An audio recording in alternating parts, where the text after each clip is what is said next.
कि रतन सिंह आजाद हुए तो खिलजी खिसियाया था। घर में ही मिली पराजय के कारण वो चिल्लाया था। मेवाड़ धरा के कुछ सैनिक पिंजरे को तोड़ गए थे और मुगलियों की आंखों को लज्जित छोड़ गए थे। अरे गोरा बादल चचा भतीजे लाखों पर भारी थे। युद्ध कला के कर्तव्य उनके सचमुच तलवारी थे। बिना शीश के युद्ध लड़ा था, कथा अमर कराए। जीत गई रजपूती और मुगलों के मुंड झुकाए। उधर नगाड़े बजे, इधर दिल्ली में मातम छाया और अहंकारी खिलजी खुद में झल्लाया। अरे बोला सेना से मुस्तंडो जाओ और मर जाना, अपने बेहूदे चेहरे मुझको अब नहीं दिखाना। अरे दिल्ली जैसे बड़े दुर्ग की रक्षा न कर पाई, चंद सैनिकों के हाथों घर में ही मुकी खाई। वो आजाद परिंदे से आए और उड़ा ले गए, तुम तलवार न खींच सके वो राजा छुड़ा ले गए। उसने मुझको ललकारा है, मैं उसको ललकारूंगा। वाह, घर में घुसकर मारा है, मैं घर में घुसकर मारूंगा। अरे हाथी घोड़े सजवाओ, भाले पर्ची उठवा लो, सारी तलवारें तीर कटारी पर धारे रखवा लो।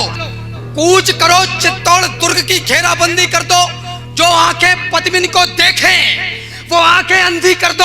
अरे बूढ़े बच्चे विधवाओं पर रहम नहीं तुम खाना। वीरों से ना जीत सको तो छुपकर तीर चलाना। दबे पांव चित्तौड़ चलो, तुम भनक रहो दुश्मन को। मैं गर्दन से दूर करूंगा रतन सिंह के तन को। तो खिलजी अपनी सेना लेकर पहुंचा उस माटी में, बलिदानी धरती के ऊपर मेवाड़ी घाटी में। एक मुश्त सेना को रोका, जोरों से चिल्लाया और कायरों के समूह को एक फरमान सुनाया। बोला सन्मुख दरवाजा तोड़ो, आगे घुस जाओ। मेवाड़ी मान पद्मिनी को मेरे सन्मुख ले आओ। जो ही सैनिक पड़े सभी का सहसा मन कुलाया। किला नहीं था सन्मुख, उनको काल खड़ा दिखलाया। सैनिक बोले माफ करो हम अंदर ना जाएंगे, है विशाल दरवाजा इसको तोड़ नहीं पाएंगे। अरे तोड़ पाए तो महाराज हम अपना कफन चलेंगे। किले के अंदर सोए हुए मेवाड़ी सिंह मिलेंगे और सोए शेर जगेंगे तो फिर सबकी रूह हिलेगी। कितनी भी तेज भाग लेना पर दिल्ली नहीं मिलेगी। तो ताबी झुकने का है, मेरे आका झुक जाओ। सबकी खैर चाहते हो तो बाहर ही रुक जाओ। चित्तौड़ दुर्ग, दुर्गों का राजा, अंबर से ऊंचाई, पैदल घूमो तो उम्र गुजर जाए। इतनी लंबाई से भी विशाल थी रावल की प्रभुताई। प्रभुताई से बहुत कठिन थी पद्मिनी की ठकुराई। ठकुराई के आगे खिलजी विवश दिखाई पड़ता।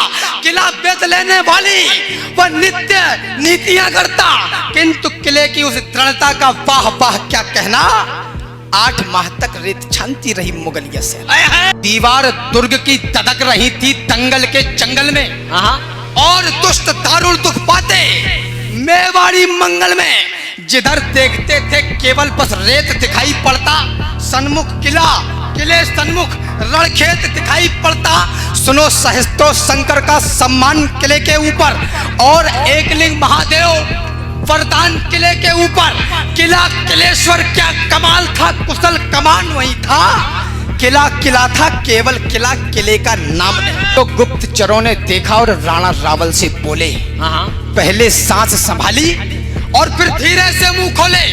बोले हुकुम, किले के बाहर काले घन छाए। खिलजी के कायर सियार द्वारे तक चढ़ाए हैं। खिलजी की सारी सेना है थोड़ी दूर किले से। उस रोज खबरिये रतन सिंह के उतरी नहीं गले से। थे महान बलवान किंतु दिल में खलबली मची थी। उस दिन रावल को सचमुच गोरा की कमी खली थी। ऐसा नहीं कि सूर्य चमकना अपना छोड़ गए थे। ऐसा नहीं कि सूर्य चमकना अपना छोड़ गए थे। ऐसा नहीं वो लड़ मरने का सपना तोड़ गए थे। ऐसा नहीं कि शेर मांद में छुपकर बैठ गए थे। ऐसा नहीं मृत्यु के भय से चुपकर बैठ गए थे। ऐसा नहीं मुगल सेना का पहरा सख्त हुआ था। ऐसा नहीं कि ठकुराई का ठंडा रक्त हुआ था। ऐसा नहीं कि राजपुताने में रणवीर नहीं थे। ऐसा नहीं कि रावल की तरकस में तीर नहीं थे। ऐसा नहीं कि उनकी तलवारों पर धार नहीं थी। ऐसा नहीं कि मेवाड़ी मिट्टी खुददार नहीं थी। केवल एक यही भय था जो उनको रोक रहा था। मानवता का रक्त बहेगा ये डर टोक रहा था। पर्वत और युद्ध के किस्से और वैश्या का मुख, ये तीनों समुचित दूरी से ही देते सुंदर सुख।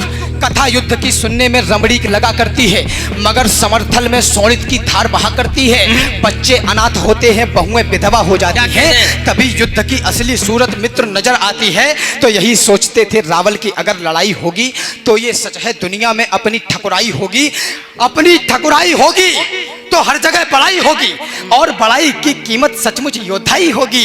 खिलजी की सेना में है जितने भी लड़ने वाले, उनमें से ज्यादातर है भारत के रहने वाले, और भारत के रहने वालों से हरगिज नहीं लड़ेंगे।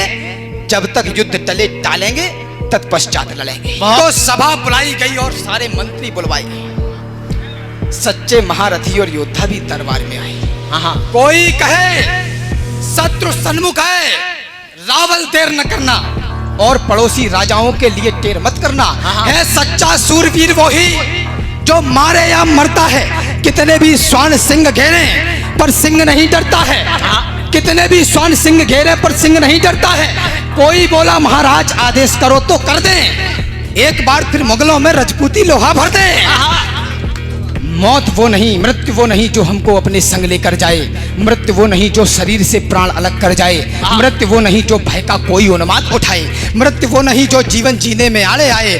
मृत्यु वही जब हम विपरीत परिस्थिति से डर जाए, मृत्यु तभी जब कहीं हमारा स्वाभिमान मर जाए। राजन क्षमा, मगर कहता हूं कौन मृत्यु होती है? शत्रु अगर ललकारे तो बस मौन मृत्यु होती है। योद्धा की तलवार समर में चमत्कार करती है, तो मौत खड़ी होकर फिर उसका इंतजार करती है। रावल बोले चट्टानी योद्धाओं शस्त्र संभालो, करो भुजाली गर्म और फिर तोहरी धार लगा लो। माना दुश्मन अधिक हो और हम सब संख्या में कम हैं, किंतु विजय या वीर गति चुन लेने में क्या गम है।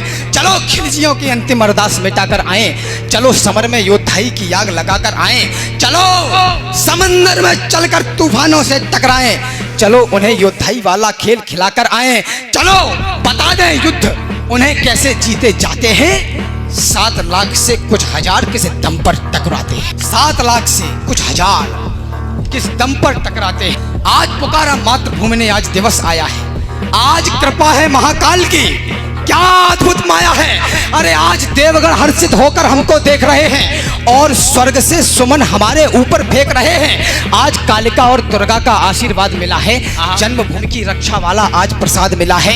इन कृपा सुमन और आशीषों को व्यर्थ न जाने देना, जीते जी तुम स्वाभिमान पर आंच न आने देना। याद रहे जीते जी दुश्मन अंदर ना घुस पाए और प्रतिष्ठित आन बान पर दाग नहीं लग पाए।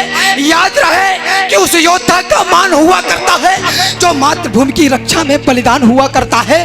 अरे विजय अगर हो तो ऐसी कि अंबर पुष्प गिराए, और वीर गति हो तो ऐसी इतिहास अमर हो जाए।